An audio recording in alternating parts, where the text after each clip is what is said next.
ایک یہودی تھا، بلکہ یہودیوں کا عالم تھا.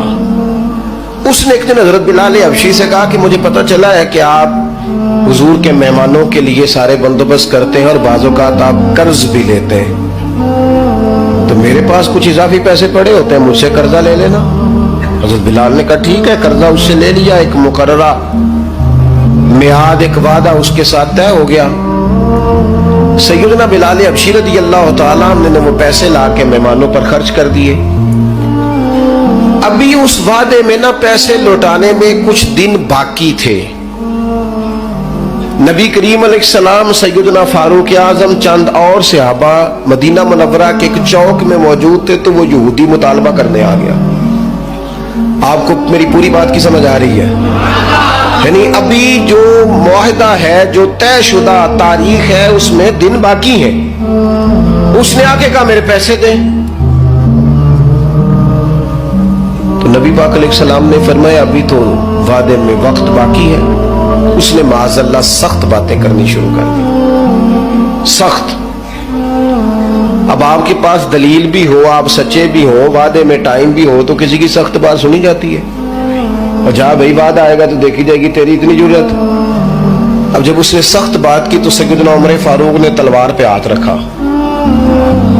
حضرت عمر ہے نا، شیر ہے نا اللہ رسول کے، ہاتھ رکھا تلوار پر. تو نبی پاک علیہ السلام نے فرمایا عمر جلدی نہ کر. بڑی بردباری سے، حلیمی سے، اطمینان سے، سکون سے. حضور فرمانے لگے عمر اس نے پیسے لینے ہیں، وہ مطالبہ کر سکتا ہے، تمہیں چاہیے تھا کہ تم اسے کہتے ذرا نرمی کر، مجھے کہتے پیسے ادا کر دے. حضور فرمانے لگے اب اس طرح کرو، اس کے ساتھ جاؤ، فلاں جگہ کھجوریں پڑی ہیں، جتنا اس کا قرض ہے اتنی کھجوریں تول کے دے دو، اور یہ جو تم نے تلوار پہ ہاتھ رکھا ہے نا، اسے ڈرایا ہے، تھوڑی کھجوریں زیادہ بھی دے دینا.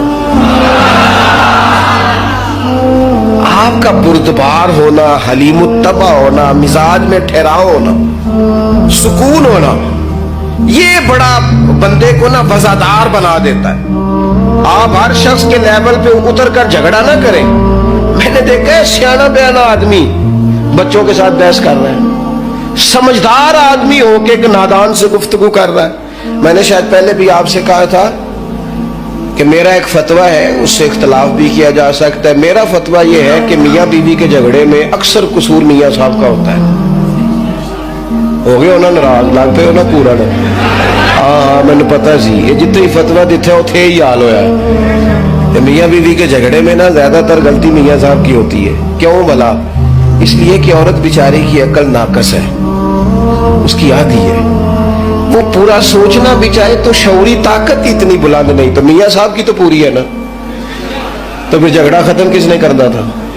تو جی میاں صاحب آکن تینوں آج ٹھیک کر کے چھٹ گئے، تو یہ تو غلط بات ہے نا بھائی. آپ یہ دیکھیں کہ اللہ تبارک و تعالیٰ نے مرد کو عورت پر افسر بنایا ہے. آپ کو چاہیے تھا آپ کا حوصلہ بھی بڑا ہوتا، آپ دلیر ہوتے، بڑی ساری غلطیاں درگزر کرتے، محبت کا لہجہ اختیار کرتے. آپ کو یہ حق حاصل نہیں تھا کہ آپ بے جا سختی کرتے. آپ کی توجہ ہے میری بات پر؟ نبی پاک صلی اللہ تعالی علیہ وسلم نے کمال بردباری کے ساتھ فرمایا کچھ زیادہ بھی. حضرت عمر ساتھ لے گئے، کھجوریں تول تول کے دی. حضرت عمر کہتے ہیں اب حضور کا حکم تھا، تھوڑی زیادہ بھی دی. لیکن وہ سیدنا عمر کے مزاج میں جلال تھا. فرماتے ہیں وہ مجھے کہنے لگا عمر ایک بات کرنی تھی. کہتے مجھے غصہ تھا، میں اس کو پر نرمی کر ہی نہیں رہا تھا. میں نے کہا جی کیا بات کرنی تھی؟ کھجوریں لے جائیں، آپ کا کام ہو گیا. کہتے ہیں وہ کہنے لگا عمر میرے دوست میرے اوپر سختی نہ کر، میرا مسئلہ سمجھ. میں نے کہا وہ کیا؟ کہنے لگا میں یہودیوں کا عالم ہوں، تورات جانتا ہوں. میں نے نا تورات میں آخری نبی اللہ کے محبوب علیہ السلام کی جتنی شانیں پڑھی تھی نا، وہ ساری رسول پاک میں موجود ہے. ایک شان میں نے یہ حضور کی پڑھی تھی کہ وہ بڑے حلیم ہوں گے، بڑے بردبار ہوں گے، ان کے مزاج میں کمال حوصلہ ہوگا، اور جتنا جتنا کوئی جہالت کرتا جائے گا محبوب کی بردباری اتنی بڑھتی جائے گی.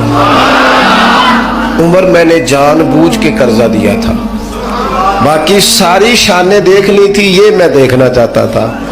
میں نے قرضہ بھی جان بوجھ کے دیا، وقت سے پہلے بھی جان بوجھ کے آیا، سخت باتیں بھی معاذ اللہ کی، لیکن جب رسول پاک صلی اللہ علیہ وسلم کی بردباری، حوصلہ اور وفاداری دیکھی تو عمر اب تو مہربانی کرنا، مجھے لے چلنا